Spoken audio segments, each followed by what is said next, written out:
Hey guys, I'm here up in Canada, in Alberta, at the Big Valley Creation Museum with Vance Nelson here.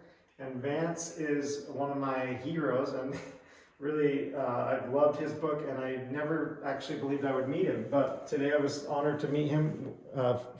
He's the author of this book, Dire Dragons, and several others talking about the flood, the creation, dragons living with man.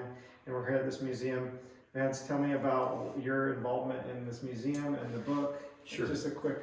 Yeah, well, quite a few years ago, Harry Nyborg came to one of my sessions, and we had some museum displays set up, and so we had a meeting actually that afternoon, and he said, hey, can you help me build this museum? And so we got together and we made some plans. We went and bought different fossils and whatnot. And so this one here, living fossils. So how I approach things is not necessarily evidentially.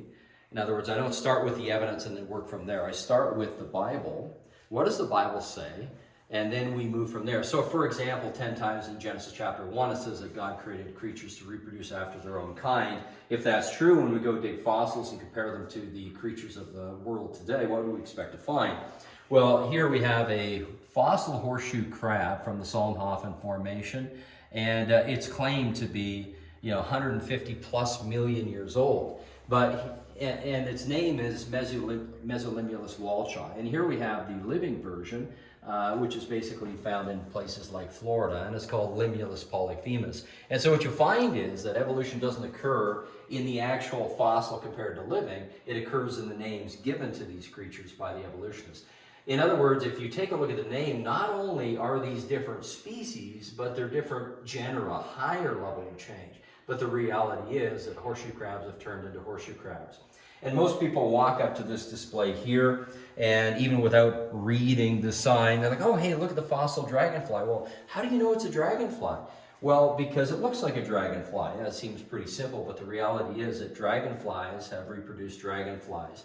And shrimp, actually that's from a Chinese buffet, no joke, shrimp have turned into shrimp, right? And so no matter how old you make the fossils, what you find is that the evidence actually doesn't fit evolution. The evidence fits the biblical record that God created creatures to reproduce after their own kind. And we go out into the world and we look, we dig the fossils, we compare them to the living. What we find is the Bible is absolutely true. So we start from the Bible. What would we expect to find? Go out, look in the world, and do research on things like dinosaurs. If dinosaurs and people were made on day 6, then we should find evidence that people saw them, they depicted them.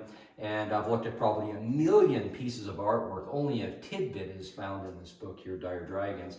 And what we find is that the biblical faith, the Christian faith, is a faith that fits the facts. But evolutionism is a faith that the facts have failed. And so we find all over the world accurate depictions of dinosaurs and supposedly extinct reptiles. And a number of those are found in this particular book, Dire Dragons, and there are other books on different topics as well. Thank you, Vance. As you can see, he's so articulate and so well versed in the Bible and in Scripture and in the artifacts that dot our globe, testifying of the worldwide flood and of the creation.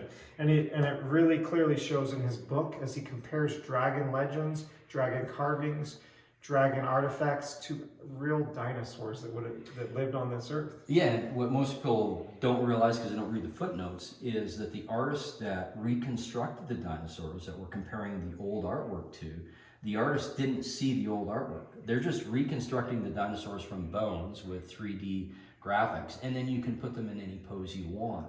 And so people say, wow, that's striking. Take a look at the old artwork versus reconstruction of this particular dinosaur or this particular reptile. It's like, that's it. But that means that people actually have to see these things alive thousands of years ago, not millions of years ago, exactly as we'd expect to predict based upon the biblical text. And I love how you go through each country and he talks about each dinosaur and dragon that would have lived in that country at that time and how they connect to our modern fossils that we're finding in the ground. So thank you so much for taking this time. Thanks.